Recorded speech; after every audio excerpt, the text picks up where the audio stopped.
बघा, ए अधिक बीचा वर्ग छेदस्थानी ए वजा बीचा वर्ग बराबर 243 भागीला 75. तर ए अधिक बी छेदस्थानी ए वजा बी बराबर किती असा हा प्रश्न सोडवायचा कसा लेकरांनो. या पदांना आम्ही एक मोठा कंस करून ए अधिक बी छेदस्थानी ए वजा बी आता या कंसाचा वर्ग याप्रमाणे मांडू शकतो.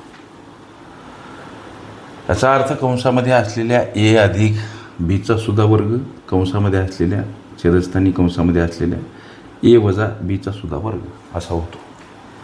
इथं समोरचे जे हे पद आहेत लेकरांनो याला संक्षिप्त आम्ही करू शकतो 3 भाग देऊन. 3 गुणिला 81 म्हणजे 243 आणि 3 गुणिला 25 म्हणजे 75. गोष्ट क्लिअर लक्षात आलं ना तुमच्या. मग आता हा जो कंस आहे तुम्ही जर म्हणसाल असं का, तर हा कंस सोडवत असताना लेकरांनो या कंसामधल्या ए अधिक बीचा सुद्धा वर्ग होत असतो, इथं ए वजा बीचा सुद्धा. याचंच हे संक्षिप्त स्वरूप आम्ही इथं मांडलं.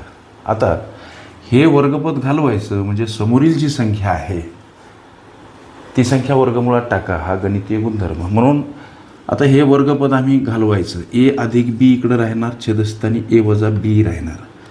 वर्गपद घालवायचं म्हणजे समोरची संख्या लेकरांनो वर्गमुळात 81 छेदस्थानी 25. लक्षात घ्या, प्रश्नामध्ये ए अधिक बी आणि ए वजा बी असा प्रश्न विचारला की यांचं व्हॅल्यू किंमत काय. वर्गमुळात 81 छेदस्थानी 25 याचा अर्थ असा 81चं वर्गमूळ 9 आणि 25चं वर्गमूळ 5 असा होतो. म्हणजे ए अधिक बी आणि छेदस्थानी ए वजा बी म्हणजे किती, तर 9/5. हे तुमच्या या विचारल्या प्रश्नाचं लेकरांनो उत्तर. ओके. विस्तार सूत्रे, संकीर्ण प्रश्नसंच ह्या माझ्या प्लेलिस्ट अवश्य बघा. त्यामध्ये विविध स्पर्धकांनी विविध अंगांनी विचारल्या संभाव्य अशा असंख्य प्रश्नांचा सराव तुम्हाला करता येईल.